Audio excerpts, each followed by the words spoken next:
Hello मेरे प्यारे दोस्तों, कैसे हैं आप। दोस्तों, कहानी जरा गौर से सुनिए। प्रतिदिन की तरह आज भी मैंने शाम को ऑफिस से घर लौटने पर पोर्च में बाइक खड़ी की। बरामदे में कुर्सी पर बैठे बाबूजी आज भी एकटक मुझे ही देख रहे थे। मेरे एक हाथ में बैग था और दूसरा हाथ खाली। मैं वहीं बरामदे में उनके पास ही खाली पड़ी कुर्सी पर बैठ गया और पूछा, कैसे हो, सब ठीक तो है ना। हाँ बेटा, और तुम। अच्छा हूँ। पिछले 2 वर्षों से जब से माँ का देहांत हुआ है, यही क्रम चल रहा था। शाम को जब ऑफिस से लौटता तो बाबूजी मुझे दलान में रख कुर्सी पर बैठे मिलते। लगता जैसे वे मेरी ही प्रतीक्षा कर रहे हो। मुझे एक मासूम बच्चे की तरह गेट खुलने की ही प्रतीक्षा करते हुए मिलते। इसके बाद वे बाहर घूमने चले जाते और मैं अपने कामों में व्यस्त हो जाता। आज ना जाने क्यों मुझे लगा कि बाबूजी मेरे हाथों की ओर ही देखते हैं। क्या देखते हैं मेरी समझ में ना आया। अपनी टीचर की नौकरी व घर गृहस्थी में व्यस्त प्रीति दीदी हर बार की अपेक्षा इस बार रक्षाबंधन पर एक दिन रुकने का प्रोग्राम बनाकर आई थी।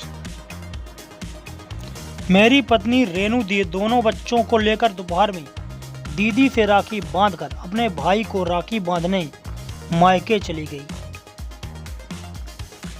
घर पर बस बाबूजी, मैं और दीदी ही थे। बाबूजी तो रात में खाना खाकर जल्दी सो गए थे। मैं और जीजी बिस्तर में बैठकर देर रात तक बातें करते रहे। दीदी बताने लगी कि कैसे जब बाबूजी शाम को ड्यूटी से वापस आते थे तो हम लोगों के खाने के लिए रोज कुछ ना कुछ जरूर लाते थे।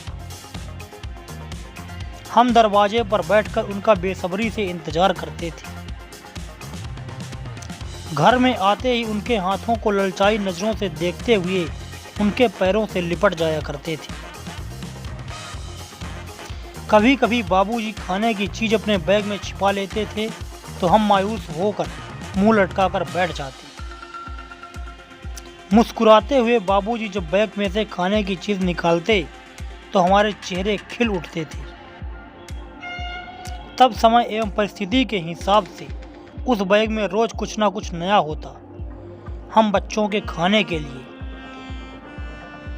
फिर माँ हम दोनों भाई बहन को बराबर में बिठाकर बड़े प्यार से खिलाती। कुछ बचता तो माँ बाबूजी भी खाते, वरना हम बच्चों के खिले चेहरे और मन देखकर ही वे दोनों तृप्त हो जाते थे। कभी किसी वजह से बाबूजी को आने में देर हो जाती या उनके हाथ खाली हों तो लगता है जैसे पूरा घर उदास हो गया हो। दीदी 2 साल ही तो बड़ी थी। दीदी बता रही थी, मैं और मेरे मस्तिष्क में बाबूजी का खाली हाथों में कुछ ढूंढना कौंध गया। अगले ही क्षण मेरी आंखों से झरझर आंसू बहने लगे। मन हुआ कि फूट फूट कर रो लूं। माँ के चले जाने के बाद घर में विशेष कुछ बनता ना था। पत्नी रेनू के कामकाजी होने के कारण उसे किचन में जाने का समय कम ही मिल पाता था। इसलिए मेरी शादी के बाद भी माँ जब तक रही तब तक बाबूजी और हमें खाने पीने की विशेष चीज़ों की कमी ना रही।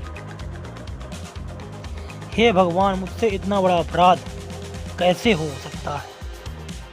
क्यों मैं यह भूल गया कि बच्चे बूढ़े एक समान होते हैं।